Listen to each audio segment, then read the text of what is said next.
Fight! It should be apparent to anyone who has watched or listened to us at the Sega Guys that we're huge fans of the Virtua Fighter series and have a special fondness for the original in particular. A game that broke down barriers and changed the industry almost overnight. Hey, don't just take my word for it. Here's Jensen Huang of Nvidia. Sega pioneered 3D for gaming, and Virtua Fighter inspired a whole industry to make this level of graphics possible on PCs. It had this, at the time of Sega, if you remember. Sure. The arcade machines, they came out with 3D arcade systems. Virtua Fighter, Daytona, Virtual Cop. All of those arcade games were in 3D for the very first time. Sadly, Virtua Fighter doesn't get the respect that it deserves for driving the industry forward, and that is reflected in the lack of ports that it has had in the intervening 3 decades. The last port of the original Virtua Fighter was to the PC all the way back in 1996, nearly 30 years ago, though we have had an emulated version on the Astro City Mini and a remake of sorts. So if you want to play Virtua Fighter in your home today, what is the best way to play it? Since we did our original Virtua Fighter retrospective in 2023, we've tried every version of the game on its original hardware, and with the advent of ExoWin9X, we have a restored version of the Windows 95 port to play.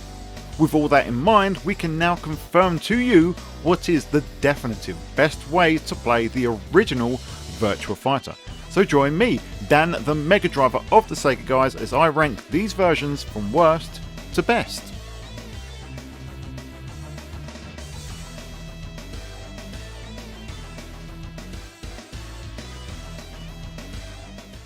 Let's start with MAME. Usually when you're looking at ways to play, emulation is sometimes disqualified on the basis that it isn't really a port.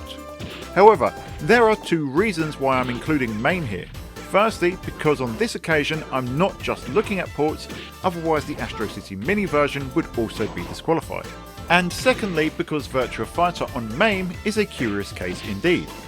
The Model 1 arcade board doesn't have its own emulator like the dedicated Model 2 emulator or Supermodel for Model 3. And so you may be looking at this footage and thinking, hey, this looks great, why is it in last place? Look closer. Something seems off, doesn't it? The collision detection in this version of the game is completely broken, and sadly it has been broken for many years. And it remains broken as of MAME 285, released in December 2025.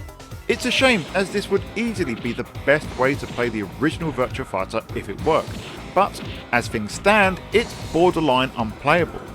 It's one of the best ways to capture footage if you're keen to showcase the best that this game can look, but in terms of the best way to play, it is dead last. Virtua Fighter 10th Anniversary launched in 2003 exclusively on the PlayStation 2. This is effectively a remake of the game using Virtua Fighter 4 Evolution as a base. As you can see, the models for the original cast look great. The new characters from Virtua Fighter 2 onwards have been added and closely adhered to the original game's aesthetic, and the original stages are all present and correct. It looks great and it played great. It is, however, not Virtua Fighter 1. It's Virtua Fighter 4 Evolution wearing the original game skin. That's not to say that this is a bad game, it's not. It's an absolutely fantastic one. But it's not 1993's Virtua Fighter, which is what you wanted to play. That's why you're here, right? So if that's what you want, this remake is not the game that you're looking for. The Astro City Mini launched in Japan in 2020 with a whopping 37 games pre-installed on it. The headline title among all of the arcade classics that Sega saw fit to put onto this great little device was Virtua Fighter. The Segaholic and I reviewed the Astro City Mini on a previous podcast episode, which you should check out because we do discuss Virtua Fighter there. But if you want the quick version, as you can see, the game looks great on the Mini, and the system's HDMI out and USB ports let you connect it to a full screen display and use licensed controllers and arcade sticks to get the full Virtua Fighter experience. At first, this is as close to the arcade original as you can get, but then things start to go a little bit wrong. From about the halfway point in arcade mode, Beginning with Kage stage, you'll notice that the replays are getting choppy. By the time you get to Wolf stage, they become almost a slideshow, and this carries over to the gameplay, where the game becomes increasingly slow and unresponsive, with frames being dropped and input lag becoming more and more prominent. I have a theory why this is. All versions of Virtua Fighter give the game a montage of replays upon completing arcade mode. I think that the way that these replays are stored is impacting the gameplay in this emulated version as the amount of information in memory builds up. Though this is just my theory mind. The sad truth is that by the time that you're fighting Akira, the game has gone from one of the best ways to play Virtua Fighter to one of the worst. It's mostly fine in multiplayer, but it's galling how broken it is towards the end of arcade mode. The PC benefited from the last port of Virtua Fighter, with a version that seems to take note of all the lessons learned from prior versions on the 32X and the Sega Saturn. In some ways, this is one of the definitive ports of Virtua Fighter. You can actually choose between the original flat polygon versions of the fighters, which we are interested in, and the texture mapped remix models, which we're kinda not. There's a variety of visual and audio options that enabled gamers to tailor the game to their PC hardware back in 1996. Before now, playing on modern hardware represented a real challenge.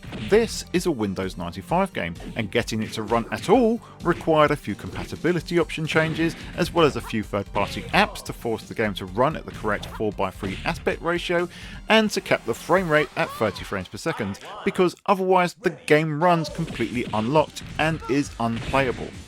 Even then, there's some awful visual glitches that would pop up during the game. With the advent of XOWin9X though, this has all become a lot easier to get the game running, just as it would on Windows 95 hardware. However, the game still isn't quite the ultimate VF experience. The game takes its character models and geometry from the Sega Saturn game, and while most of the flickering has been cleaned up, it still exists. The PC resolutions also mean aspects such as the HUD aren't scaled properly, so they look less authentic. Most importantly, the game also feels off to play. Whether it's the collision detection, the move properties, or perhaps an issue with the frame rate still being uneven, it's not terrible, it just feels as if it isn't quite right.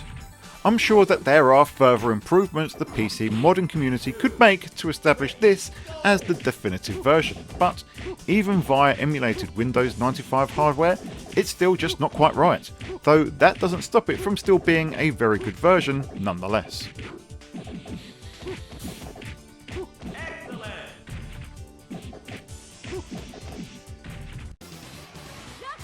And so we come to the native console ports, and the silver medal goes to the Sega 32X version. Released in 1995, this was actually developed by the same team behind Virtua Racing Deluxe and, by extension, Sega Rally Championship on the Saturn. So, as you'd expect, this is quite an astonishing port for the hardware. The game plays excellently with all the moves and animations from the arcade. Visually, it's solid too. Okay, so the fighter models are greatly simplified, with eyes that look like they've just been penciled on, but it helps the game play faithfully. Plus, during the single character victory poses, the models are a much closer match for the Sega Saturn version. That's right, each character in the game has 2 visual models. Pretty impressive, I think. As previously mentioned, the 32X port sports an anamorphic widescreen option too, which no other version has.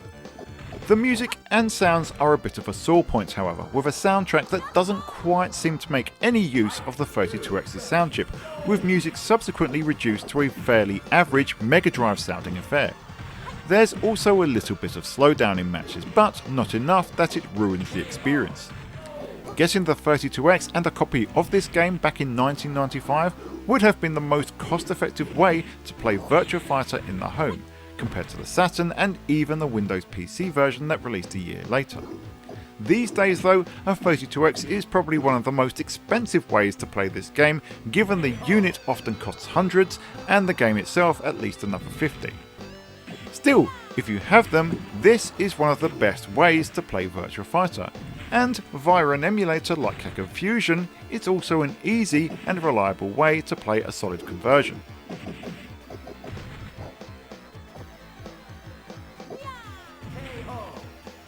So here we are with the infamous, awful, glitchy port that apparently Sega were ashamed of.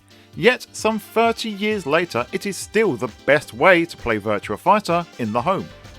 Modern day views of Virtua Fighter on the Saturn are somewhat skewed in revisionism. The fact is that the Saturn game reviewed extremely well on release, and sold extremely well too, especially in Japan where it propelled the Sega Saturn into the lead as the fastest selling 32-bit console in the region.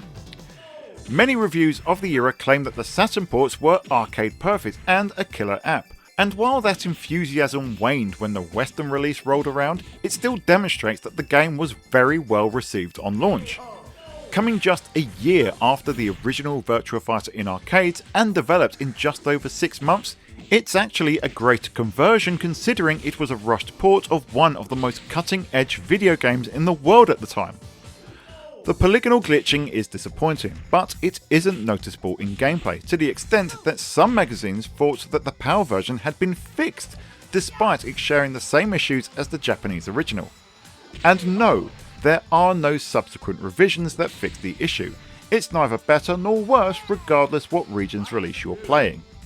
There are other criticisms that you can levy at the Saturn port, from the less detailed fighters, which is to be expected, and the darker colour palette. But those fairly minor visual considerations aside, just like the 32X game, all the moves and features from the arcade are present here. The game plays the most like the arcade original of all the ports, with the least slowdown of any version. And this is bolstered by an enhanced Red Book audio soundtrack and CD quality audio, which ends up being a real treat for the ears. Over 30 years on from its release, Virtua Fighter is still best played on the Sega Saturn. And despite later ports to the PC as well as several emulation attempts, unfortunately we still do not have an arcade perfect version of Virtua Fighter in the home. The fact that on modern hardware Virtua Fighter poses as many challenges as it does shows what a complex beast it really is. And when you bear that in mind, the fact that the first port on the Saturn gets as close as it does is nothing short of a miracle. No other fighting game boasted that level of complexity in gameplay and physics until Virtua Fighter 2, so the excellently plain Sega Saturn port of Virtua Fighter, despite its minor issues, deserves your respect on its name.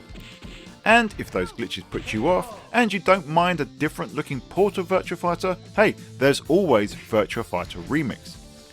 It's still the best way to play Virtua Fighter in the home, unless of course you manage to get hold of an original arcade cabinet. Until next time, we will see you on the Sega side.